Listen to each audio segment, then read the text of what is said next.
E aí, meus queridos, pessoal do primeiro ano, tudo bem? Agora que vocês já tiveram a primeira semana aí com a coordenação, de integração e tal, a gente vai começar com o nosso conteúdo aqui, ok? Eu vou explicar um pouco, eu sei que pode estar parecendo confuso, porque vocês estão entrando no ensino médio, ao mesmo tempo que estão entrando no ensino médio, com uma disciplina que para muitos é nova, como a física, ainda na modalidade remota, tá? Então pode ser que naquele vídeo de apresentação, digamos assim, não ficou claro a forma que eu ia trabalhar, não dei muitos detalhes, né? Então eu vou trabalhar assim, as aulas não serão síncronas, tá, pessoal? As aulas estarão gravadas no canal do YouTube que vocês já provavelmente já visitaram, né? Eu coloquei lá no Teams para vocês verem o vídeo, tá? Assim como esse vídeo aqui que vocês estão assistindo agora. Então vocês vão assistir a aula, veja, no momento que vocês acharem melhor. É claro que nós, professores, estamos indicando, né, por meio de um cronograma, para você fazer um estudo de forma mais organizada, assistir a videoaula e fazer os exercícios no horário da aula semanal sua da disciplina. Então, na hora da aula de física, tá? Tenta lá assistir o vídeo. Se tiver alguma dúvida do vídeo, tá? Por que a gente pede para você assistir na hora da aula, da sua aula mesmo? Porque naquele horário, o professor, no caso eu, vou estar fazendo um plantão, beleza? Eu vou estar lá disponível para tirar a sua dúvida, ok? Então você vai assistir a aula, tem dúvida da aula? Chama lá no chat, professor. Você pode até colar o minuto do vídeo, tá? O horário, assim, o instante do vídeo. Aqui você falou umas coisas ali que eu não entendi muito bem. Tem como você explicar de uma outra maneira? Olha, esse exercício também não entendi muito bem. Como que eu faço e tal? Então, é dessa forma que a gente vai trabalhar, tá? Os nossos encontros síncronos é para a gente tirar dúvida mesmo. Beleza? Eu vou estar lá, mas não vai ter uma aula que eu vou fazer a exposição, porque, primeiro, para fazer a aula ao vivo é muito difícil de ter uma qualidade boa, a qualidade fica muito ruim, não são todos que têm acesso, beleza? E já que a gente está no ensino remoto, a gente pode dar essa liberdade para vocês acessarem o momento que vocês quiserem. Só lembre-se que eu vou estar disponível exclusivamente para vocês no horário da aula de vocês, tudo bem? De resto, particularmente, no meu caso, você pode mandar a dúvida ao horário que você quiser, tá? Pode ser que eu nem responda, nem veja. Tem gente que manda mensagem de madrugada e tal. Eu não vou ver, eu vou ver só depois, mas aí eu vou te responder também. Tá bom? Beleza? Então como que vai funcionar? Você vai assistir a videoaula, sempre vai ter uma videoaula e uma lista de exercícios, tá bom? Pode ser semanal, pode ser quinzenal. Dependendo do conteúdo e dependendo de qual vai ser o tipo de aula, beleza? Dependendo, se for muito conteúdo numa aula, provavelmente vai ficar numa quinzena. Então naquela quinzena só vai ter aquele vídeo para você assistir e a tarefa para você resolver. Aí você vai ter todas aquelas aulas dentro daquela quinzena para você fazer isso. Tudo bem? Então você tem a liberdade para organizar como você necessita. Beleza? Então vamos começar. Pessoal, vocês estão chegando agora no ensino médio e muitos de vocês provavelmente nunca tiveram física. Então é legal que eu faça uma introdução bem rápida, bem breve do que é a física, tá? É uma coisa meio louca você falar, nossa, como que eu vou falar, como que o cara vai conseguir resumir de forma breve, né? Resumir mesmo o que é física, tá? É porque aí a gente, na verdade, acaba repetindo os clichês de sempre, as definiçõezinhas que tem em todo livrinho didático, porque é o que funciona na hora que a gente quer dar uma resumida, tá? A física, gente, simplesmente vai estudar qualquer tipo de fenômeno natural. Ou melhor, qualquer fenômeno que acontece na natureza, certo? O que é um fenômeno, professor? Tudo que acontece. Alguma coisa que acontece é um fenômeno, alguma coisa que cai, uma folha que cai, uma fruta que cai, uma pessoa que anda, certo? Tá? Um ventilador girando, funcionando, energia passando, energia elétrica passando por ele, tudo isso é tudo fenômeno, tá? E a física vai estudar todos esses tipos de fenômeno, beleza? Tem muitos fenômenos, eu falei da energia elétrica, que acontecem e a gente não consegue ver uma coisa acontecendo, a gente sabe, a gente usa esse termo energia elétrica, porque a gente sabe que esse é o nome, a gente sabe que tem alguma coisa a ver com eletricidade, o que está acontecendo ali no ventilador, nas lâmpadas ligadas, né? Mas a gente não consegue muito ver, né? A gente só consegue imaginar. É porque a física faz muito disso, a gente usa muitos modelos para entender fenômenos complexos. E esses modelos, em geral, esses modelos utilizam os conceitos que a gente vai estudar agora no primeiro ano, que são modelos baseados em movimentos. No primeiro ano de física a gente vai estudar os movimentos. E a razão pela qual todos os modelos, quase todos os modelos que a gente vai usar para exemplificar, para explicar, para descrever fenômenos mais complexos, fenômenos que acontecem e a gente não consegue nem ver. Por exemplo, a matéria. Tá? Como é a estrutura da matéria? Como a matéria se estrutura, certo? Como que ela se estrutura? O que que tem ali? Tem bolinha? Tem quadradinho? Tem estrelinha? Tá parado? Será que tá parado? Tá em movimento? O que que causa esse movimento? Então todos esses modelos envolvem movimentos em alguma medida. Por isso que a primeira coisa que a gente estuda na física são os movimentos, tá? Aí a gente não vai falar de movimento hoje, tá lá? Tá bom? Porque nessa aula aqui eu quero dar uma introduçãozinha bem básica do que é física, eu só vou parar e falar disso mesmo, e vou começar a chamar a atenção de vocês para formalização matemática da física, tá? Porque isso é uma coisa extremamente importante que tem a ver com a linguagem com a qual a física trabalha, que é a linguagem algébrica, a linguagem matemática, né? Tá? E que é muito, muito, muito importante para a aprendizagem da física, tá? Não tem como, tá, gente, aprender física sem você ter um ferramental matemático, tá? Uma aptidão mínima aí com a escrita algébrica. Então eu vou começar já introduzindo essa parte para você. Inclusive, acabei de lembrar aqui, vou falar para vocês do primeiro ano, eu vou colocar lá na plataforma algumas atividades, tá, pessoal, para você, que são diagnósticas, elas não são avaliativas. São atividades bem simples, só para eu ter uma ideia como que os primeiros anos vocês estão chegando na escola agora, para eu ter uma ideia como que eu vou dosar o curso, inclusive dosar a matemática, a álgebra, a aritmética do curso, beleza? Eu preciso saber como é que vocês estão com operações com frações, né? Operações básicas, divisão, soma, subtração, multiplicação, tá? Equações do primeiro grau, você sabe que é uma equação do primeiro grau, sabe resolver, equação do segundo grau, e também uma coisa que eu vou introduzir hoje, que é a notação científica, que é muito importante pra gente, tá? Como o nome já diz, notação científica, tá? Então, na física, estudando física, biologia, química, agora no ensino médio, vocês vão ver que vocês vão dar um salto na alfabetização científica de vocês. E a parte das normas é muito importante para isso também, tá bom? Então, como que a gente... O que é o mais importante de você saber inicialmente da física, né? Eu falei para você que a gente estuda fenômenos físicos, tá? Quando alguma coisa cai, né? Quando alguma coisa cai, você consegue comparar o movimento desse corpo que cai com outros movimentos de outros corpos que caem, certo? Você consegue imaginar, eu tenho certeza que você consegue imaginar, por exemplo, duas maçãs caindo, tá? De galhos diferentes da árvore, uma que cai de um galho que está mais abaixo, outro que cai de um galho que está mais acima. Aí eu pergunto para você, a gente nem definiu nada disso na física ainda, mas aí eu pergunto para você, qual dessas duas maçãs vai chegar mais rápido no solo, se elas caírem ao mesmo tempo, de uma que está mais alta ou que está mais baixa? E aí eu pergunto, qual é a que vai chegar no chão e vai bater com uma força maior no chão? Eu tenho certeza que você tem respostas para isso, porque são coisas bastante intuitivas, né? E você, intuitivamente, utilizou uma coisa para analisar esses fenômenos que é chamado de grandeza física, tá? Então, provavelmente você pensou o seguinte, professor, aquela que cai mais de cima, assim, que está numa altura maior, assim, ela chega, ela bate mais forte no chão, né? Exatamente, tá? Exatamente, tá? A que caiu de uma altura maior, ela vai chegar com uma velocidade maior no solo, e então ela vai bater com uma força maior. Gente, eu vou pedir um minutinho de vocês, acabei de olhar ali, meu computador tá fora da tomada e vai acabar a bateria enquanto eu tô gravando aula.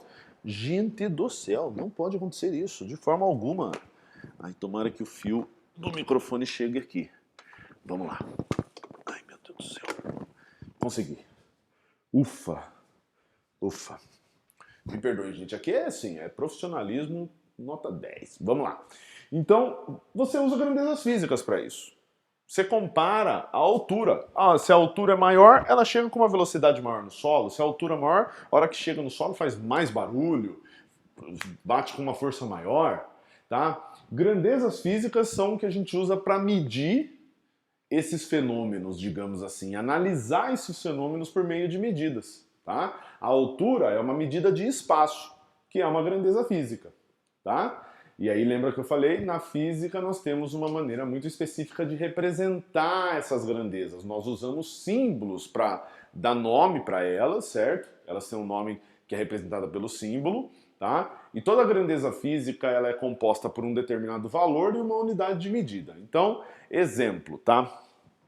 Eu escrevi aqui, ó, S é igual a 5m, certo? Essa letra S é uma das primeiras grandezas físicas que a gente vai analisar, é a que a gente usa para medir espaço, tá? Mas aí pode ser posição no espaço e pode ser espaço mesmo, beleza? Na verdade é a mesma coisa, tá? Vocês vão ver que é a mesma coisa, né? É o S por quê? Porque vem de space, ok? Então S é o nome que a gente dá para posição, inclusive o nome mais específico, vou até escrever aqui, né? Ó. Posição escalar. Fez algum barulhinho aqui o computador, cara? O que rolou? Bom, não foi nada. Eu espero que não tenha sido nada, tá? Posição escalar, o símbolo é S, tá? Símbolo é S. Aí aqui está escrito, ó, posição escalar é igual a 5 metros. Esse 5, que é o valor numérico, nós chamamos de intensidade da grandeza. Tem vários nomes, na verdade, tá? Na intensidade acho que é até estranho falar em termos de posição, mas está valendo também. Módulo, o valor da grandeza física, tá? A letrinha que vem depois aqui do valor é a unidade de medida, que está associada à escala com a qual que a gente está usando para medir, certo? A unidade de medida é extremamente importante a gente pensar em termos de escala, por quê? Porque tem grandezas que a gente usa em um monte de situações do nosso cotidiano diferentes e que fazem muito mais sentido se estão numa unidade de medida específica, tá? Ninguém vai falar que a distância entre Piracicaba e São Paulo, por exemplo, é aproximadamente 200 mil metros, tá? Certo? Não sei quantos milhões de decímetros ou de milímetros, ok? O pessoal vai falar, não, fica mais ou menos uns 150, 200 quilômetros, dependendo de onde você vai. Para São Paulo, por exemplo, tá? Eu tô falando, pensando, mas nem lembro direito a distância, tá? Ninguém vai falar que, olha, nossa, então, eu fui medir ontem, cara, eu tô altão, viu? Eu tô muito alto. Sabe quanto que eu tô medindo? Eu tô medindo 0,00185, tá? 0,0000185 quilômetros. A pessoa fala assim, meu, como é que a pessoa fala que a própria altura é em quilômetros? Ninguém está acostumado a utilizar essa unidade para quando vai falar de altura de pessoas, de comprimento em termos de altura da pessoa, certo? Por isso que a unidade de medida é importante, beleza? Então, grandeza física é assim que escreve. Nossa, professor, que fácil e tal. Pois é, tá? Nessa época a galera sempre fala isso pra mim, eu já sei isso, eu já sei, mas chega lá, vai escrever, usa qualquer símbolo, ou não põe o símbolo, só põe o valor numérico, não põe unidade de medida, tá? Isso daí são coisas graves, tá, gente? Não é frescura não, tá? Tem que ter todos esses elementos para você escrever uma grandeza física, ok? É muito importante isso, muito importante mesmo. Veja, o símbolo é o mais maleável deles. Por quê? Porque não tem uma regra para você escrever o símbolo de uma grandeza por uma determinada letra. A posição mesmo você pode escrever com um monte de letra diferente. A S, que tem a ver com o espaço, ela está mais relacionada a medir um espaço em qualquer referencial que você tenha. Pode ser um referencial de uma estrada, que é totalmente que tem um monte de curvas e por aí vai. Se a gente pega um referencial mais específico da matemática, por exemplo, o referencial cartesiano, provavelmente vocês já ouviram falar do plano cartesiano, tá? Como que a gente representa a posição ali? Pelas letras x, y, z, tá? É a mesma grandeza física, só que você está representando com símbolos diferentes, tá? Então isso é muito comum também. Livros diferentes acabam usando símbolos diferentes para as mesmas grandezas, tá? Então tem livro que usa a letra teta do alfabeto grego para temperatura, por exemplo, tá? Essa letra teta aqui. Tem livros que usam a letra T maiúscula para temperatura, tá? Eu vou falando disso ao longo do curso. Qual é o símbolo mais tradicional na física, qual que a gente vai usar. Beleza? Muito bem. E a notação científica, o que, que é? É a forma de escrever o número na notação mais comum da ciência que a gente tem, beleza? E como que funciona a notação científica? O número na notação científica tem dois fatores, tem duas partes, digamos assim, tá? Nós temos aqui o coeficiente, ou também é chamado de mantissa, tá? Que é, digamos, um número. A galera gosta de falar, esse é o número. É o número que vem aqui. E depois nós temos uma potência de 10, cujo expoente é chamado de ordem de grandeza, tá? Ou você pode simplesmente chamar de expoente da notação científica também, tá? Essa ordem de grandeza é muito importante também, gente. Tem a mesma importância da unidade de medida lá. Por quê? Porque ela dá um caráter para o número e você consegue comparar números que são muito grandes ou muito pequenos de uma forma mais simples, tá? Vou dar um exemplo aí de ordens de grandeza que a gente conhece mais pelo nome, tá? Você tem 1.000.000, que é 10 elevado à sexta.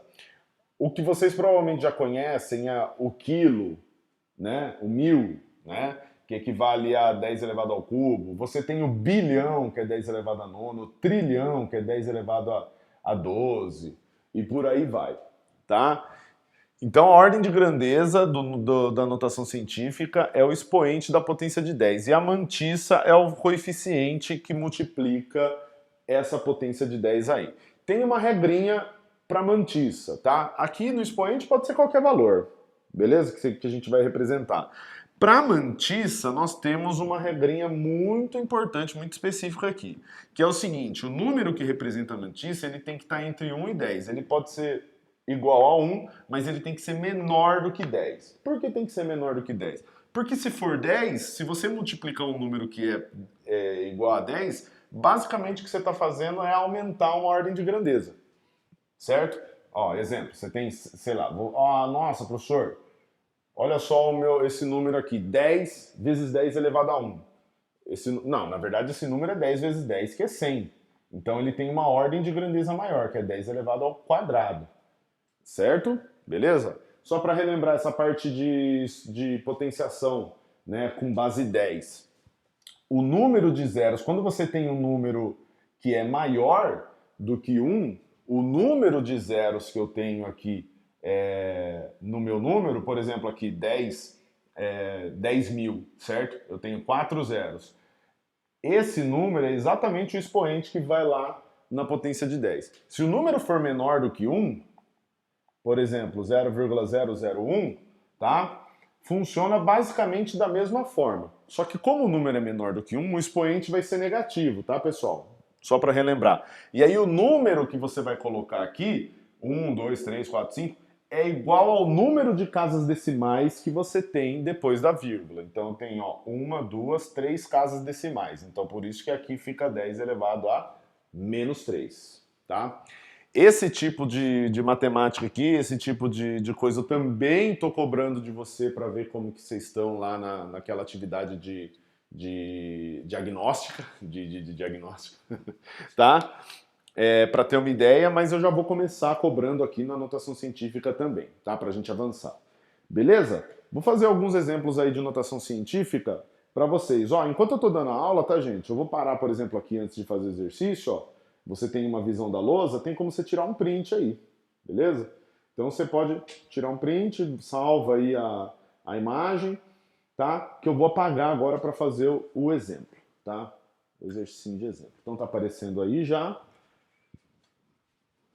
Vamos lá.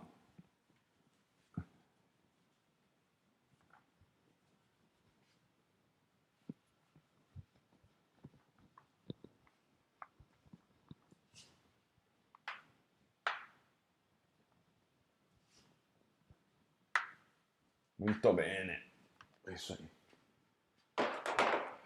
Olha lá o exemplinho, ó. Escreva os seguintes números na notação científica. Primeiro número, 478.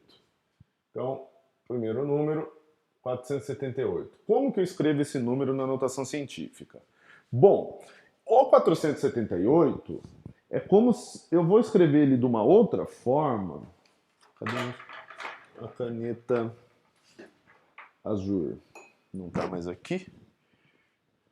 Gente do céu, a caneta azul sumiu. Tá, tudo bem. Ah, não, tá aqui. Tá? O número 478, ele pode ser escrito da seguinte forma também. Certo? Por que eu fiz isso daí? Nossa, professor, que frescura, por que você escreveu dessa forma? Porque quando o número é maior do que 1, a gente não escreve a vírgula e os algarismos significativos, os números que vêm depois da vírgula. A gente não tem esse costume, porque não precisa, né? A gente não perde tempo fazendo isso, beleza?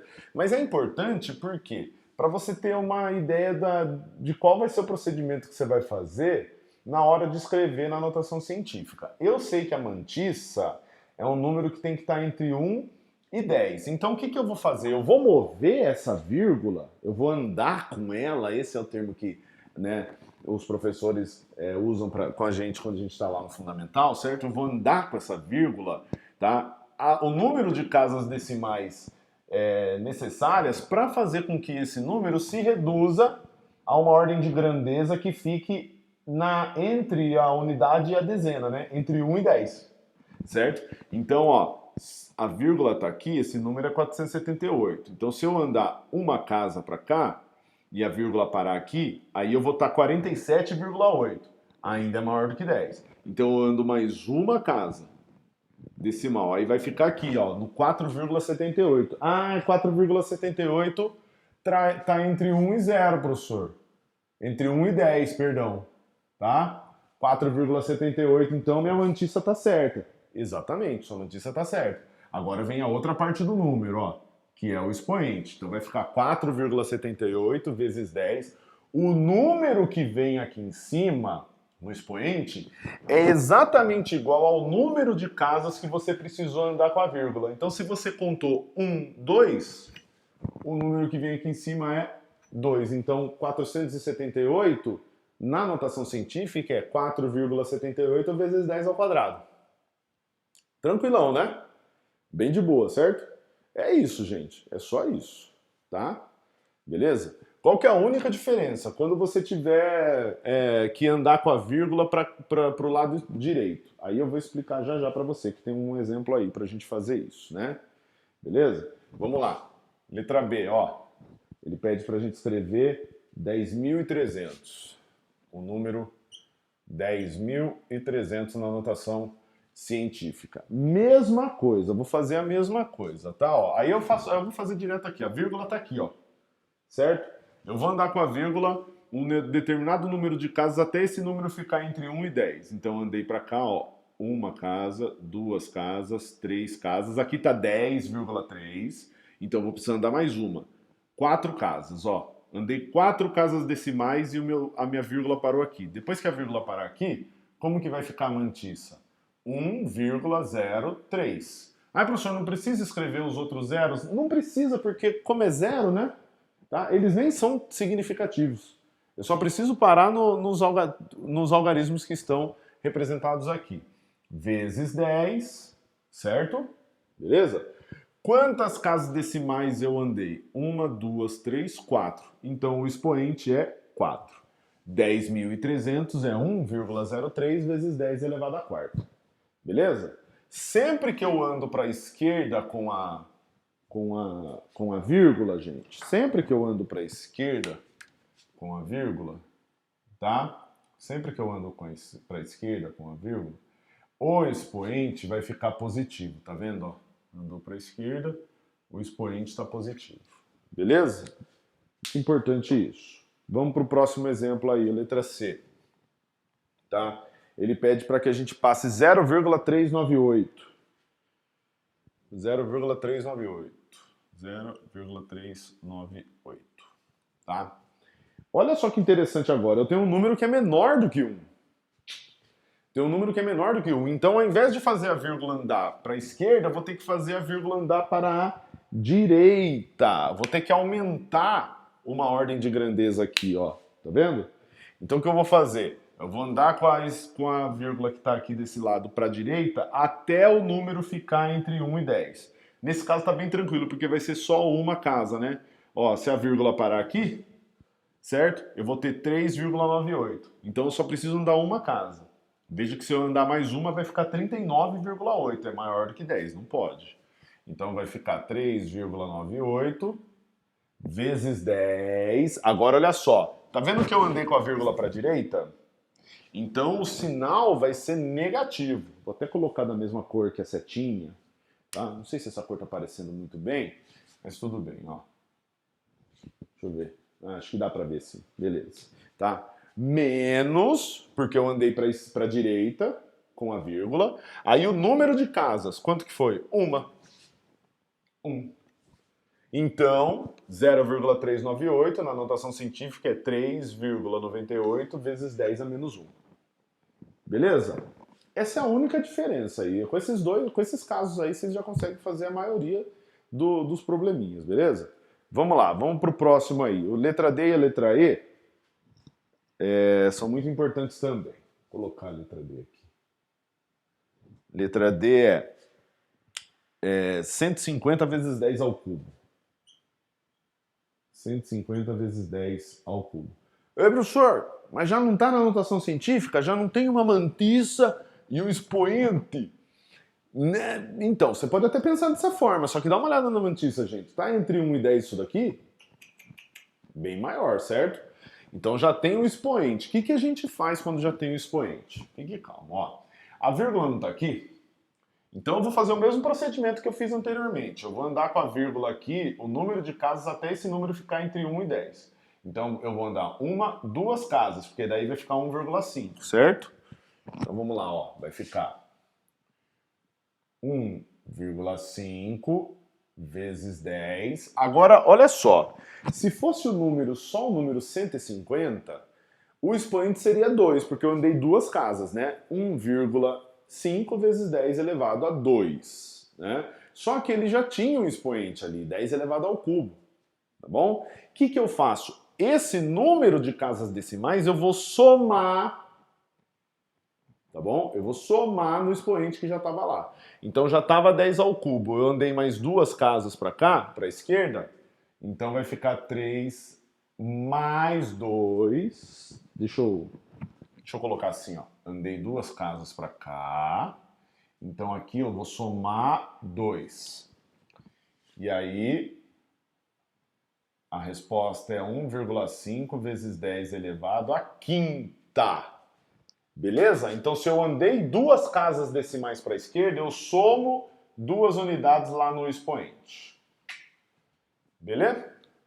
Só isso que tem de diferente, tá, gente? Ó, vamos ver mais um outro exemplo aí, que agora com alteração de expoente que já está negativo.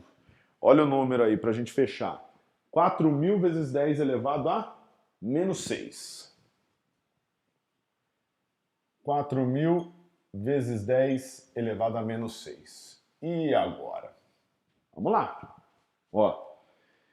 Então, a vírgula está aqui, certo? No 4.000. Quantas casas eu vou ter que andar para esse número ficar entre 1 e 10? Uma casa, duas casas, três casas, que daí vai ficar 4,0, ou simplesmente 4. 4 vezes 10, certo? Note que eu andei com a vírgula para onde? Para a esquerda, certo? Se eu andei para a esquerda, então eu vou pegar o expoente que já estava lá, que é menos 6. Se eu ando para a esquerda, eu somo o número de casas que eu andei para a esquerda. Então, como são 3, vai ficar menos 6 mais 3. Qual que é a única diferença? É que o expoente já é negativo. Aí você vai fazer menos 6 mais 3, você faz a continha normal, só considerando o sinal. Menos 3 mais 6 dá menos 3. Menos 6 mais 3 dá menos 3. E aí?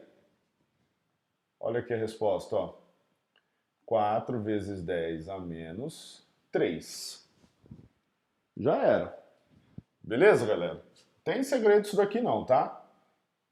Então, a parte básica aí de notação científica é isso. Na próxima aula a gente já vai começar a estudar fenômenos físicos mesmo, a gente vai começar a estudar o movimento, a parte da física que estuda o movimento, que é a cinemática. Tudo bem? Então vou deixar aí, ó. Aqui já dá para você tirar um print ali, certo? Da lousinha. E é isso. O único exemplo que talvez fosse diferente aqui, né? Deixa eu colocar mais um aqui, vai. Vou colocar esse daqui, ó. Imagina que eu tenho o seguinte número, 0,023 vezes 10 elevado à quinta. Vamos fazer só mais esse aqui, tá? Vamos lá.